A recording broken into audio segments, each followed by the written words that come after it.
Hello, everybody. It's your friendly digital technology librarian, Christy here. We've reached another Friday, so of course I have another Film Rec Friday ready for everybody out there. Now, today is April 22nd, so it is Earth Day. And in keeping with the spirit of celebrating that day, I've put together a little list of some incredibly amazing documentaries all about Earth and our connection to the world around us. I've got stories about cephalopods, I've got tales about sustainability, I've got films that sort of look at ways to keep in touch with ancient artisanal practices. I mean, these stories are really, really incredible, and I think that you will really love them. And even if none of these particular films speak to you, make sure you check out one of our video services because there are literally thousands and thousands of options out there for you. If you check these out, you really will find something out there that's going to catch your interest. Those video services are, of course, CleveNet's Overdrive, Hoopla Digital, and Canopy. Now, as always, all of these recommendations today are available to you entirely for free with the use of your Milan-Berlin library card. So, without any further ado, let's get on to the recs. All of today's recommendations come from our Canopy service, and the first of those is 2018's documentary, Biggest Little Farm. This is such an absolute joy to watch. In Biggest Little Farm, we're following a lovely couple, John and Molly Chester, as they essentially abandon their very modern urban LA lifestyle in order to purchase a small farm that is completely self-sustainable. And this documentary is made over the course of nearly a decade, and we get to see all of the difficulties they had, but all of the massive wins that they had as well. And they turn this rather arid, sad plot of land into a fully functioning biodiverse ecosystem, and they redub it Apricot Lane Farms, and it's really incredibly inspiring to see their journey. This is one of those documentaries that I adore because it has so much heart. Usually when we watch a lot of films like this, it sort of leaves a lot of like that warm fuzzy character behind, simply because, when you're relating realities, when you're relating difficulties about processes and, the sort of dire circumstances that people oftentimes have to face in situations like this, it's very easy to get sort of mired down in that. And at no point do you ever feel, the weight of dozens of generations on you when you're watching this. And that's not to say that there's not conflict and there aren't, difficult times within this. You absolutely do get that. You see how hard what they're doing is, because this completely self-sustaining farming process is not simple. It is incredibly challenging. Any kind of agriculture is incredibly challenging, but when you throw all of these extra restrictions on yourself, that just makes it exponentially more so. And one of those things that, I don't know, leaves you feeling so inspired is the fact that these people don't ever lose sight of the prize. They are always going for that goal, that ability to turn a thought process around, that, you can create self-sustaining farming and give back to the earth and your community and still protect all of your beliefs. And it's just, I don't know, it just leaves me feeling lighter at the end of the whole film. You meet, of course, your human protagonists, but then you also meet a number of like really charming little animal protagonists as well. There's Emma the pig, her buddy Greasy the rooster, and they feel like fictional characters, but they're not. They're actually animals on this farm. They're part of the whole process, and you love them though. Like, you absolutely do. You feel like they are created characters without the layer of falseness, or it feels very real. And the story, you know, struggle, success, all of that would work just as well with a fictional film. But the fact that these people are real, that they are actively pursuing this mindset, these goals, that's what makes this kind of special. And it moves so quickly. Like, by the time the film ended, I was sort of surprised that an hour and a half had gone by already, because it didn't feel that way at all. It really, really moves quickly, and the pacing is amazing. Um, the other thing that you really sort of get into within this is not that it's saying other kinds of farming are bad. And I do always have take issue with that, because, as mentioned, agriculture of any kind in this day and age is challenging. There are always going to be difficulties. And this doesn't say this is better or this is the only way to do it. And I do find that there are some documentaries that do talk about sustainable farming as if that is the be all and end all, the only way. This is just, again, this couple's journey. It sets forth like their principles, their beliefs, their goals, and you're just caught up in that particular thread. Is sustainable farming good? Absolutely. Is it possible across the board? I don't know that that's the case, but that's something that you as a viewer will get a better idea of. You as someone who is totally capable of going out there and watching other documentaries about agriculture, and you get a better idea and a better feel. And you will definitely see, like I mentioned, that there's some documentaries that are almost fanatical about it, and that is not something you get from this. So if you're looking for something a little bit softer, fluffier, definitely more fun, Biggest Little Farm is an absolutely fantastic way to dive into the whole concept of sustainable farming, as far as documentaries go.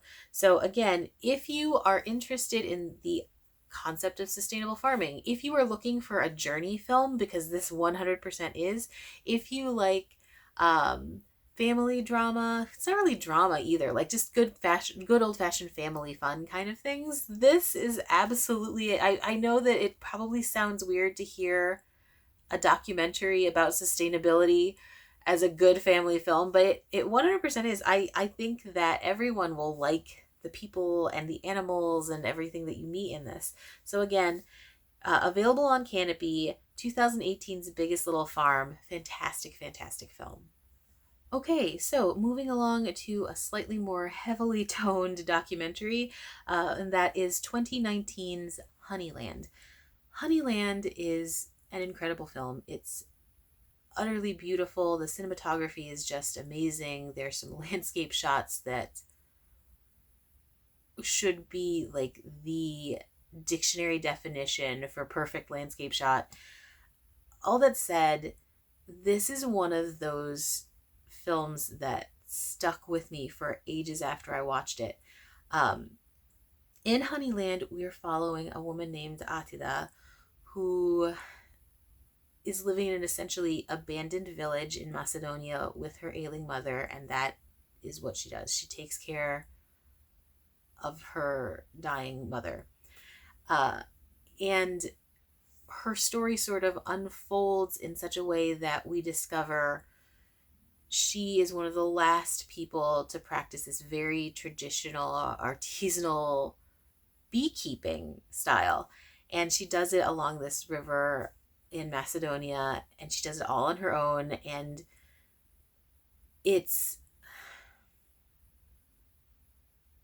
there's something almost mystical about watching the process that she goes through. Like, here we hear about beekeeping. For me anyway, I'm picturing, all of the gear, the stuff that you wear that makes you look kind of like an alien, and still like bees will sting you. I mean, I have friends who, have apiaries that talk about, you still get stung. It's not like that doesn't happen, but this woman doesn't. Like, there's all the safety gear is out of the way, but like she has this process and the motions that she goes through when she's dealing with these bees, there's something almost spiritual about watching her, and it's hypnotic when these scenes are going by.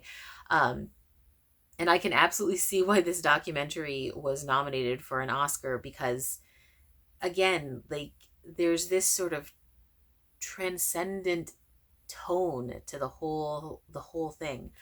um so you have this woman incredibly isolated, practicing this ancient style of beekeeping, and then kind of out of the blue, you have this weird sort of almost antagonistic relationship with a nomadic farming family that comes into her space. And on some level, she's incredibly happy to have someone to interact with that's not just her mother, but like, this nomadic family has no concept of like all of the way that she practices her beekeeping, and it's just, it's hard to watch, like watching this conflict sort of shift and then grow. And it is as compelling and tense as any like fictional movie I've seen in a very long time. I know that I very much was feeling anxious throughout a lot of the film, and it was just really fascinating to be a part of that process. um the film goes through lots of different arcs. You have these moments of peace, and like I said, when she's communing essentially with her bees, it really is like a spiritual experience. And then you have these like pockets of tension and pockets of friendship and building of friendship. And then there's some moments of like, honestly, I struggle to find a word that's not betrayal as well.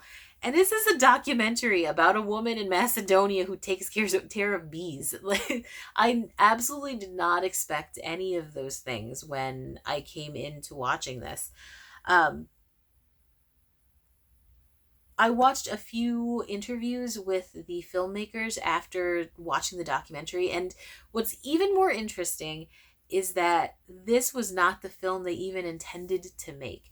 The filmmakers actually planned on making a short documentary about the river in Macedonia, and while they started filming, they started noticing these holes in the rocks by the river, and those holes were clearly were clearly created by someone. And that's when they met Atida. Those holes were her beehives, because again, I'm used to like your box with the like honeycombs in it, like the man made everything, and this is not that. Like I said, it's crazy to watch her taking care of the bees. Like, I felt anxiety just seeing her out there with nothing on her hands, and it's just fascinating, absolutely fascinating. um this one is one of those, as mentioned, stuck with me long after I watched it. I think because you run through such a crazy gamut of emotions while you're watching. And again, this is not a lighthearted documentary. It's not going to leave you, feeling the warm fuzzies, I don't think. I kind of strongly doubt. But it's also not entirely like bleak or anything like that. I think there's something to be said about that resilience of spirit. And I think if nothing else, that is what you get with her. She faces triumphs and tragedies, and she just continues to move forward. There's no other way for Atida to go other than just forward, to keep going day in, day out. She will figure things out. And I thought that more than anything else is just so incredibly compelling about her. So if you are interested in a documentary that talks about this very ancient artisanal practice of beekeeping, if you're familiar with modern day beekeeping and just want to see how other people do it, if you're looking for a really unexpected storyline, if you are interested in stories about strong women, just check out Honeyland. Uh, I absolutely thought this was a brilliant, brilliant, brilliant film, and I think that you will like it. This is actually my pick of the week. Um, Incredible, incredible documentary. Again, Honeyland, available on Canopy. Won't regret it. So, back to documentaries that have a slightly more lighthearted tone. We'll talk about 2019's Octopus Making Contact. This particular documentary is part of PBS's Nature series, so it's a very quick watch. It's only about 55 minutes, but it is just as compelling and interesting and entertaining as any full length feature. Um, in this particular story, we're following Dr. David Scheel, who is a professor of marine biology, as he sort of does this deep dive research project on octopi, in particular, one octopus. This octopus he has set up essentially like a pet in his own home. And what we get to see is the relationship that unfolds between him, this particular octopus, and his daughter as they take care of her in their daily lives. And what I found most interesting is that over time, the things that he learns about this octopus sort of rattles everything that the cephalopod community has thought and learned over the years. Um, as someone who didn't know a whole lot about octopi, some of the things that they're discovering it's really, really fascinating. So it's always been believed that octopi are really quite asocial creatures. They live on their own. They don't really have relationships with other entities in their little ecosystems. But Heidi is their, because I didn't mention it, their octopus is named Heidi because when they originally got her, she just would hide in her little enclosure in this little cave area and she wouldn't come out. But over time, Heidi has become as friendly as any standard domesticated pet. Like, she's like a dog. When they come in the room, she's excited to see them. She'll come up to the glass and she'll sort of put her little tentacles up, and she wants to interact with them. When they're feeding her, she wraps her tentacles not in a like aggressive manner, but in a friendly, searching way. And watching him talk about all of these new things that they're learning and that they're uncovering about octopuses is fascinating because he's so excited when he talks about it. Um, he he talks about the community of cephalopod researchers as well, and they're all it's no surprise, not a huge community, but they all are sort of learning from his experiments and his relationship with this octopus. And when the film sort of interviews his daughter, it's also like a really warm, fuzzy kind of relationship that she has with the octopus. Like, they're friends, and it's so lovely and charming because it's not something you necessarily think of with sea creatures. Um, if you watched the more recent My Octopus Teacher, you do get a sense of something more than you might initially be imagining with an 8-legged floaty thing in the ocean. But this particular film really, really brings that intelligent creature notion to the forefront. Like, I never would have thought of an octopus as being as connected as, say, a dog or a cat, and Heidi 100% is. It really is amazing to watch. You do get tidbits of scientific information, scientific practice, notions about cephalopods, and it's exciting to see when those moments get sort of turned on their heads, and then the things that don't change. And I don't, it's not really a spoiler, I guess. It's just other things that they uncover simply because they get to observe the octopus essentially 24 hours a day. Like, octopuses essentially dream, something that I would not have even thought about because it's an octopus. Why would you think about it dreaming? But I mean, any of us who have dogs or cats, we see them dreaming. We see them moving and twitching while they're asleep, and I don't know what they're dreaming about, like chasing mice or running through fields. But you definitely know that something's going on in their mind while they're sleeping, which again is one of those things that's so relatable to a human. And Dr. Scheel talks about how you can see Heidi also doing that. You can see her dreaming, and it just brings this other layer, this other notion to what we've always thought about creatures like her.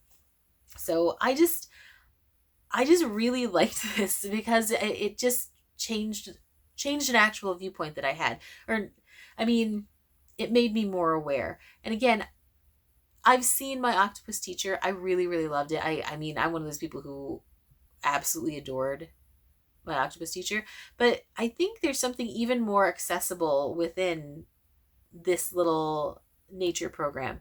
You know, it makes them even more friendly. There's not that sort of clinical space that you have. Um, so I would definitely recommend this for anyone who's curious about cephalopods in general, but who's curious about like scientific research, who would be interested in seeing how a community's opinion and thought can shift when, research dictates new ideas. If you're just looking for something cute and fun and fast, Octopus Making Contact absolutely ticks those boxes. So again, if you're just looking for something really, really fun, quick, and interesting, check out Octopus Making Contact. You won't regret it. Great, great, great film. Last recommendation for this week is 2017's Wasted, the story of food waste. I think most of us are familiar with the idea that most industries create a ton of waste. Sadly, the food industry is no different. There is always waste within the food industry. And what this documentary does a great job of is highlighting companies, organizations, individuals that are doing their absolute best to sort of shift that, or that are taking that waste and creating something new, sometimes in incredibly profitable ways. And who doesn't love profit? It highlights a number of companies, including this very, very successful pig farm in Japan. They take bio waste, they create this incredible pig feed, and the pigs that are produced from this farm are arguably the best, tastiest pork in the country. So they've taken something that was just discarded, brought it back into the system, and then created something even better in the end. That product at the end is like the supreme. You've got individual chefs across the globe who are sort of taking what's considered trash fish. So that's the sea offerings that are accidentally caught, and turning them into these brilliant, artistic, much lauded and sought after dishes just with some careful and creative marketing. Dishes that would have been thrown out of kitchens are now being paid top dollar, and it's all about sort of learning to look at things in a different way. And this documentary does a great job of highlighting all of the people who are trying to do that. And it's not all fluffy and tree huggy that I know some people really, really hate. Like, again, these people are making bank on some of their decisions, and they are still helping the environment. They are still taking what was once considered waste and to be items to be discarded and turning it into something positive. So if you're interested in films that sort of highlight individuals, that sort of highlight different processes, definitely check out Wasted, the story of food waste. Excellent, excellent, excellent film. Okay, so those were our picks for Earth Day week. If you have any recommendations for environmentally conscious films that you want to share that you think we absolutely should be watching, please, please, please comment with those below. I love exploring new documentaries, especially environmentally centric ones. If you have any recommendations for themes you'd like to see us explore in the future, make sure you comment with those below as well. I love making these lists, so I want to thank everyone for tuning in and watching. And with that, I am going to go ahead and sign off for this week. Again, thank you so much for joining me, and I will see you next week. Bye-bye!